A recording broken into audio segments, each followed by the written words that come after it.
Thank you. Good morning, everybody. It is Thursday, the 13th of May, 2025. March, starts with MA, it's close. Let's get the one mistake out of the way early on. 13th of March, 2025, and I'd like to welcome you all to this month's meeting of Rother District Council's Planning Committee. I am Councillor Brian Drayson, the Chair of the Committee.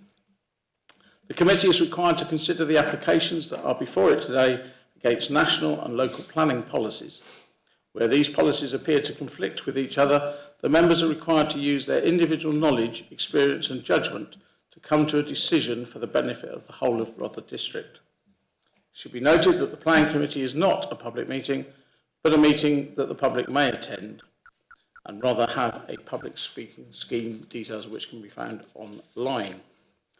We're joined in the chamber this morning by Mike Hughes, our new Head of Planning, Matthew Worsley, our new Development Manager, Kirsty Cameron, Principal Solicitor Planning, Matthew Jenner, Planning Officer,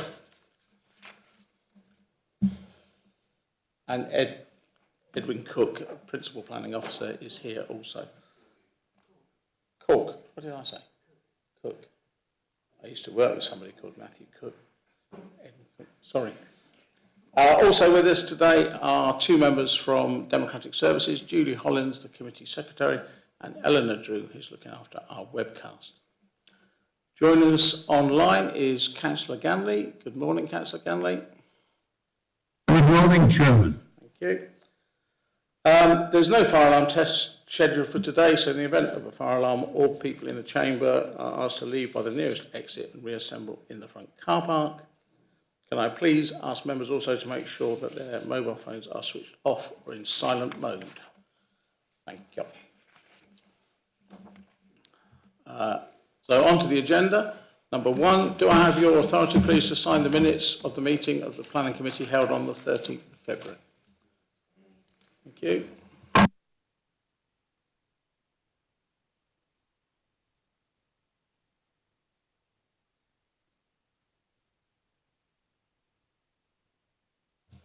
Thank you. Agenda item 2, apologies for absence and substitutes. Julie. So we've had apologies from Councillor Bayliss, and Councillor Coleman is standing in as her substitute today. Thank you. Agenda item 3, I don't think there's any additional agenda items. No, there's none, Chair. Thank you. And 4, any withdrawn applications? No, there's none. Thank you. So agenda item 5 is a disclosure of interests and dispensations. To receive any disclosures by members of disclosable pecuniary interests and other registrable and non-registrable interests in matters on the agenda, the nature of any such interest and details of any dispensations obtained. Councillor Byrne. Declared member of Bexhill Town Council.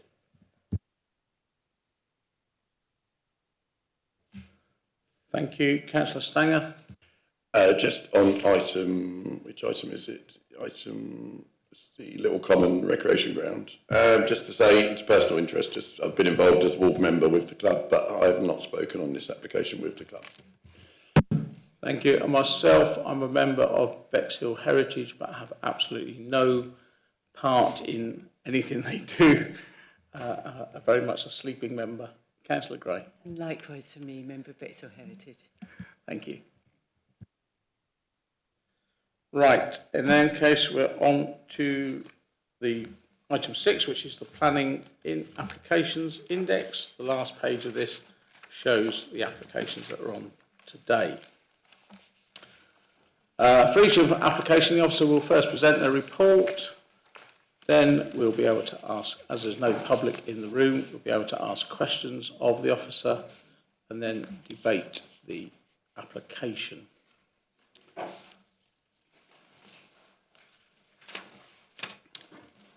So, on to agenda item number 7, application RR 2024-2144L, which is shelter number 4 on East Parade on Bexhill's seafront.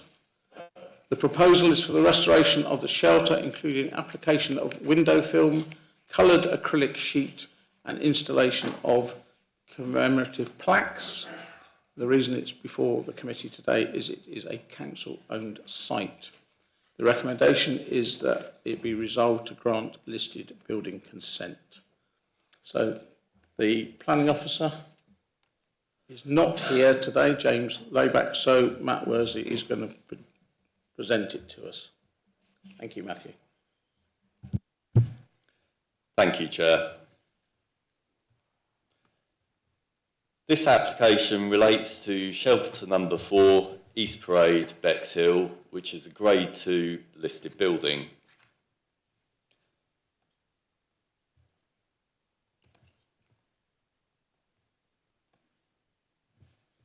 Some of the restoration works have already taken place.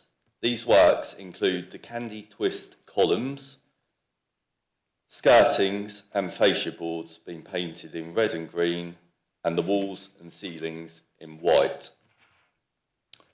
On the presentation before you, you can see there's a close-up of the candy twist feature, twisted feature in green, the rest in red.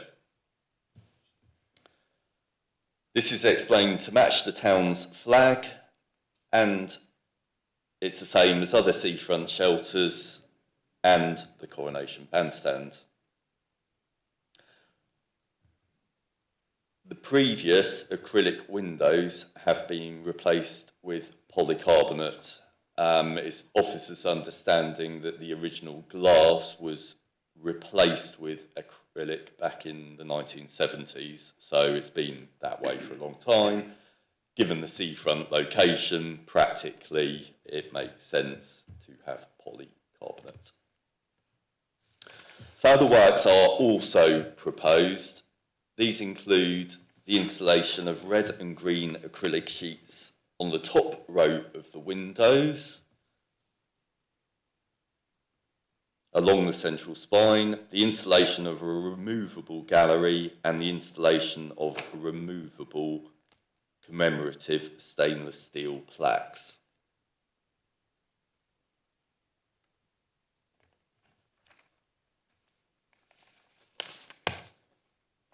In summary, the restoration works that have already taken place preserve the detail of the special architectural and historic interest of the listed building, as would the proposed additional works. On this basis, the recommendation is to grant listed building consent. Thank you. Thank you, Matthew. Any questions for Mr Worsley, please? Mr Mear. Councillor Mear. Purely out of interest, do we know the date it was built? So, there is, within the report, there's a bit of information about the listing. It explains that it's of traditional materials and in a style with glazed panels showing Art Deco influence. Re-roofed in 1930s. It's got a group value listing, part of a group of 4 late 19th century and early 20th century seaside shelters. So there's that range given, not a specific date. Thank you. Councillor Griner. Did I hear correctly that there are other structures along the seafront which have this red and green? Yes. So the combo? Yes. Okay. Any other questions? Councillor Gray. I'm just wondering about the colour scheme, because I remember when the bandstand came, they were going to, the boarding just under the roof was going to be red, but I thought there was too much red. Sorry, this isn't being political, and not enough green.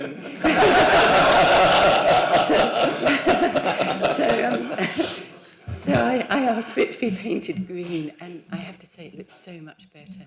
And I'm just wondering if they can do the same for this one. Just that top boarding under the, just along the line of the roof. Okay. I was going to say, I'm sure as a member of Bexhill Heritage, you'll be able to suggest that to them, Councillor Gray. If that If is... they've learned a lesson from one, I would imagine, I doubt if we're into specific colours for that bit on this part of the application, aren't we? That would be the earlier application that was upgrading it rather than putting these extra bits. Yeah, it would. I mean, we've listed the approved, in granting, we would be listing the approved plans, and the works would have to be carried out with what's shown on the plans. So, yeah, it would be a case of, I mean, could ask for that amendment, but I think, you know, the proposal is acceptable as it stands. So I think the officer recommendation. They'd have to come back to us, but I mean, it's something you could raise with Bexhill Heritage, then return to us if necessary. Thank you, Matt. Thank you. Right, the matter's open for debate. Yes, Councillor Mear. Move approval.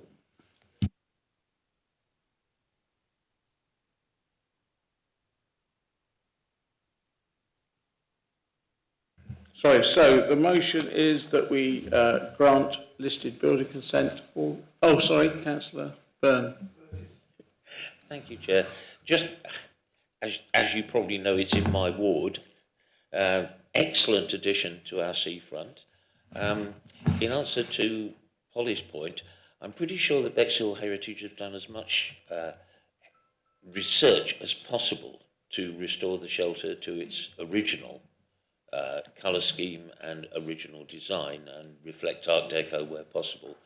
As far as I can see, this particular application is to improve the overall shelter's sort of vandal-proof credentials, because unfortunately the previous acrylic windows, you could attack them with cigarette lighters. Whoever thought kids would do that?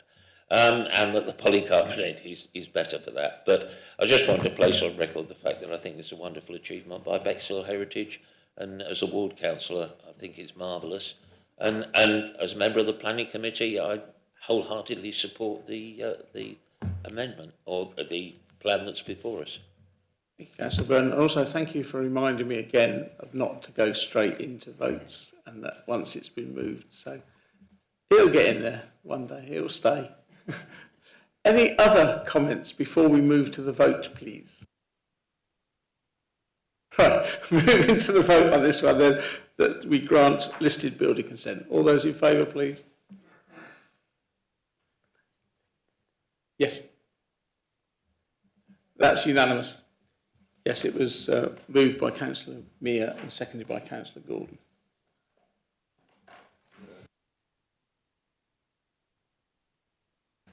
Thank you. Now on to application, agenda 8, which is application RR 2024-2228P Papa.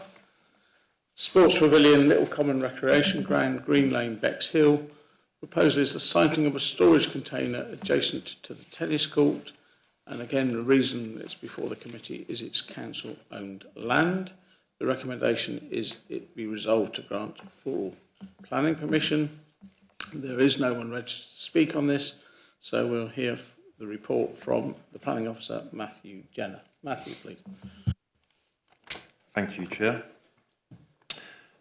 The application relates to an area of hard standing in the southwest corner of the recreation ground where a pavilion once stood and is adjacent to the tennis and basketball courts. Trees line the field boundaries to the west and south, and there are also public footpaths along the site perimeters. The application proposes to place a dark green storage container in this area of the recreation ground. It is stated in the application that the container is required by the local cricket club for the storage of equipment. 2 comments of support have been received from local residents, highlighting the benefits of the proposal to the community and the local cricket club, as well as support for the siting and the colour of the proposed container. The wider site provides a well-established sports and leisure facility with a cricket pitch, football pitches, tennis courts and a local area of play. The addition of a container to provide storage for the cricket club would be in keeping with these uses and would provide an enhancement to the existing sports facilities. The proposal therefore accords with local policy which support the provision and enhancement of sports and leisure facilities, and therefore it can be considered that the proposal is acceptable in principle. It is not considered that the container would be excessive in terms of its size and scale. It would be sited in an isolated location. Sorry, it would not be sited in an isolated location, being on existing hard standing in close proximity to the tennis and basketball courts. The use of the container would align with these surrounding uses and would be subject to a restricted condition upon approval of the application. A further condition is also recommended that would require the removal of the storage container at the end of its use.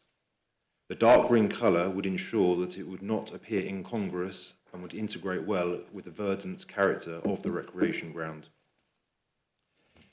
Nearby residential properties are screened from view by boundary vegetation and will be well separated from the storage container. As it is in keeping with the recreational uses of the site, it would not result in a development that introduces harm to the residential amenities of these properties. In conclusion, for the reasons given, the proposal is considered to comply with relevant local policies and is therefore recommended for approval. Thank you. Thank you, Matthew. Any questions for the officer, please? Councillor Groner. When you say it's taken away, is that at the end of every cricket season? Or when it's too old to be used?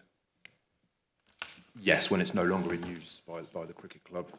Okay. And I believe the condition states within 6 months of that use. Okay.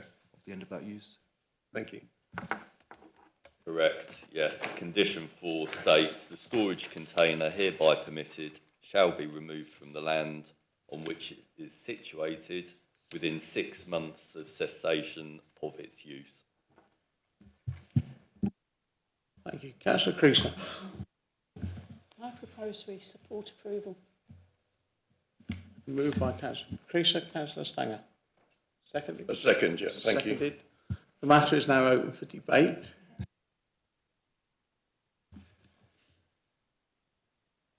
Councillor Gordon. Well, somebody's got to say something. So I would totally agree with I would third it if necessary.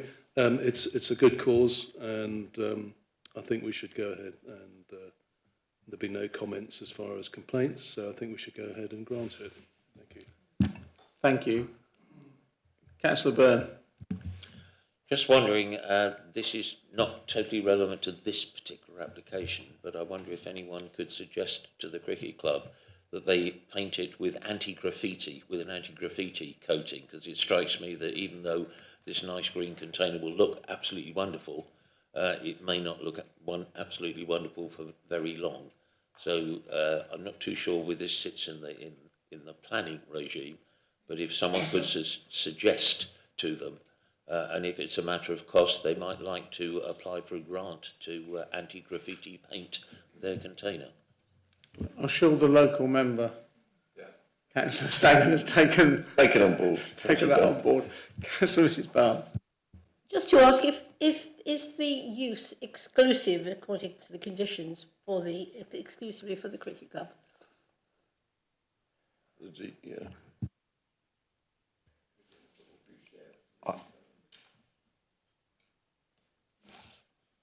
Condition.